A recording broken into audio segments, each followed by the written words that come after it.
What's up, guys? Welcome back to the channel. We're going to take a look at Senua Saga Hellblade 2 here on the Steam Deck, ROG Ally, and the MSI Claw. We'll take a look at some side-by-side performance, and before that we'll get into some things about how this game's performing here on these devices and kind of where I'm at with the settings for this video anyways, as far as taking a look at this game. But using the Steam Deck as an example here, settings-wise, we're mostly going to leverage 800p for the deck and 720p for the other devices, though we'll look at what 1080p is doing.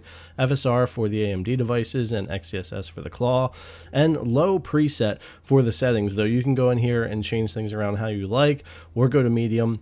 High is definitely a tough one, but let's go ahead and take a look here with FSR 3 balanced on the Steam Deck with low here running just unplugged but the 15 watt max TDP. You get about 34 FPS sitting still with nothing going on. We definitely get worse performance later. I'm just using this spot as an example. Some quality FSR, we lose a few FPS as you would expect, and if we go to something like TSR and bring down our resolution scale, it's really not great for the performance. It gets much worse later on in the game. I've actually played through the whole game on the handhelds and seen the performance throughout the whole thing, but I only want to show certain parts in this because the game is so short. I don't want to show too much in the video. But anyways, FSR 3 performance here doesn't gain you a lot over the balanced, and it's worth just going that route depending on what you want for the visual quality. The letterboxing and widescreen approach here is really annoying for me personally, but it's the way they wanted to show off the game.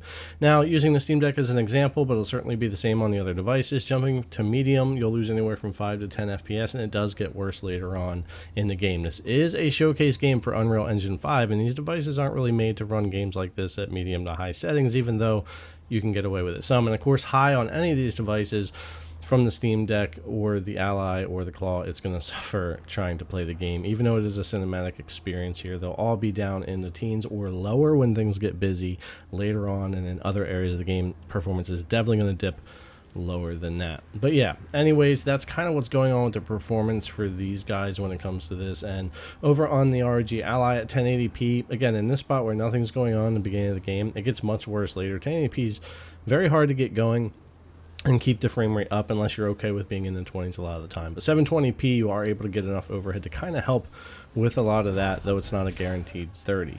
And this is a fairly easy combat area, but you can see some of the dips and things that happen even at our 25 watts here. Handheld mode, which is all the devices are handheld mode, running max that they can. Bouncing in the 20s and 30s, and again, it gets much worse later on in other areas of the game down the road. This is actually kind of an easy area, and this is 720p. Again, runs much better, much smoother, and just easier on the device here for a game like this.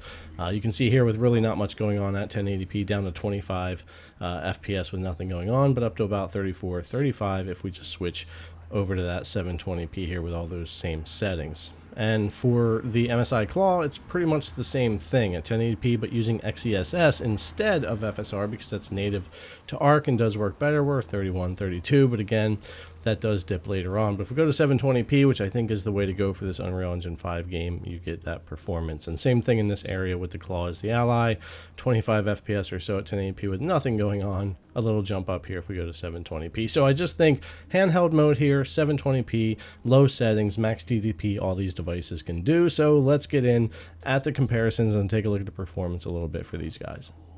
Now, just taking a look at a few scenes. Of course, the Steam Deck isn't going to quite keep up, but honestly surprised that for this level of game and the graphics they were going for, that the Steam Deck and frame times, the FPS and everything, actually pretty decent for what the cinematic experience is, holding its own. And the MSI Claw, this is probably the best I've seen it run up against the Z1 Extreme in any game I've tested so far since it's come out. I'm just saying, I've had a lot of issues with the device, with GPU usage, with the drivers, with just in general worse performance. And while it does have some more trouble here unplugged than the Ally with maintaining some of that smoothness, it is running pretty close to what it is running to. So I was actually surprised that Hellblade 2 is running decent here on the Claw. The Ally or the Go would still be doing better. The Go I couldn't really test because I need to sideload the drivers, the official drivers.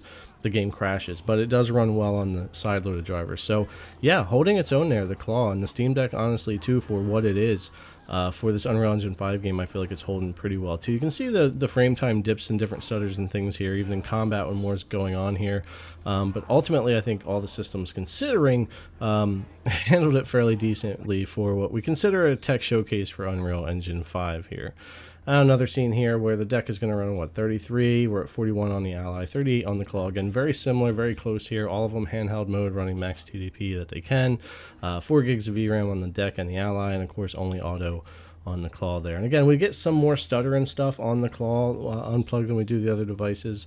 But that's just kind of the nature of it. But I did notice the frame time issues in the game in general. I can go back over and over again and hit the same areas having that same trouble. Now the Ally over the other two does have frame generation in driver now, in the official drivers, but I found it not to be great in this game and wouldn't really recommend using it. I just prefer the native performance that I can get, but it's there if you want to be able to check it out. But anyways, guys, it's kind of a quick look at Hellblade here. It's kind of running how it's running on these devices. They're not really made to run a game like this at very high quality or high resolution, but I thought, considering you can get away with 24 to 30, 35 FPS in a game like this, that it was surprising to see how playable it could be for a lot of people on all of those devices. Even though it may not be where a lot of you would like to see it, it did run pretty well. All right, guys, thanks a lot for coming and check out the video as always. I really appreciate it, and I'll see you in the next one.